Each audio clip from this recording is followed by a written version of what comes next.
మీ ప్రతి కన్నీటిని దేవుడు చూస్తున్నాడు. ప్రతి కన్నీటి బొట్టును ఆయన బుడ్డిలో దాచిపెట్టుకున్నాడు.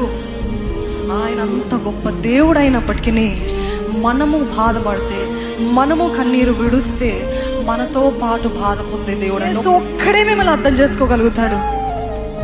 మీ బాధల్లో ఇంకోటి కూడా చేస్తున్నాడు. ఆయన బాధపడి పక్కన మౌనంగా కూర్చోట్లేదు, కానీ ఆయన సన్నిధి ఒక దూత మన కోసం పంపిస్తున్నాడంట. ఆమేన్. మనల్ని బలపరచడానికి, మనల్ని ఆదరించడానికి, మనల్ని ఆదుకోవడం. ఈరోజు మనకి కనపట్లేదేమో, కానీ ఆయన సన్నిధి దూత అనేక సార్లు మనల్ని బలపరుస్తూనే ఉన్నాయి. అవునా?